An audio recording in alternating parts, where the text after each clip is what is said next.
Brianna, or Bree, as many of her friends called her, was trained in jiu-jitsu. She enjoyed snowboarding, music, and spending time with her friends, like so many girls her age. So much about her was ordinary, yet extraordinary. Her father remembers the first time she plunged down the snow embankment on her own in a sled, her avid love of others, and her love of reading. Brianna was known to be a responsible and caring person. She was that girl in school who always swung in to protect and come to the aid of classmates who were being picked on or bullied. Her friends say she had a heart of gold. Once, when a girl attacked Brianna, she refused to use her skills in jiu-jitsu to fight back, according to one of her friends. Brianna went to work one day and never returned. She vanished without a trace. The next morning, people driving in the area came across a scene they found so odd that they stopped, took pictures, and called the police.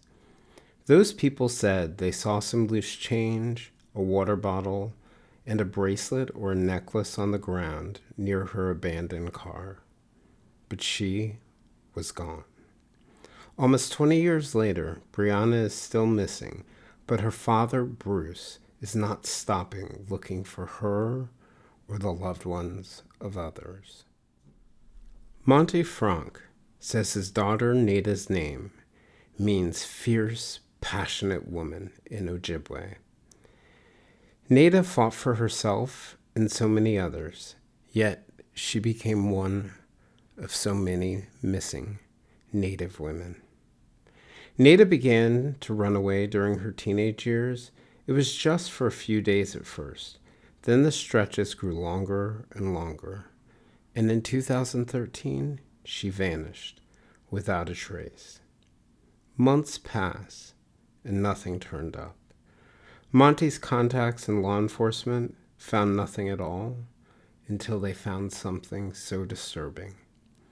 Nada's picture was appearing on websites where men purchase sex. Monty says Nada's social worker did little to help because, as he said, quote, they were just a Native family. Bill Gilmore said the family of Jennifer Kesse, his niece, worked to change Florida laws regarding missing persons cases, and still nothing. That's 18 missed birthdays, 18 missed Christmases, 18 missed Thanksgivings, and years of heartache. Jen's dad, Drew, once said that, quote, closure is everything. To be in limbo, you can't even call it hell. There's not even a word for it. In October of 1958, J.R.R. Tolkien wrote a letter to an inquiring reader who had a host of interesting and specific questions about The Lord of the Rings. In one of his drafts, Tolkien wrote, a divine punishment is also a divine gift, if accepted, since its object is ultimate blessing, and the supreme inventiveness of the Creator will make punishments produce good, not otherwise to be attained. Years later, in 2015, Stephen Colbert put it in a much more succinct way in an interview with GQ magazine. What punishments of God are not gifts, he asked.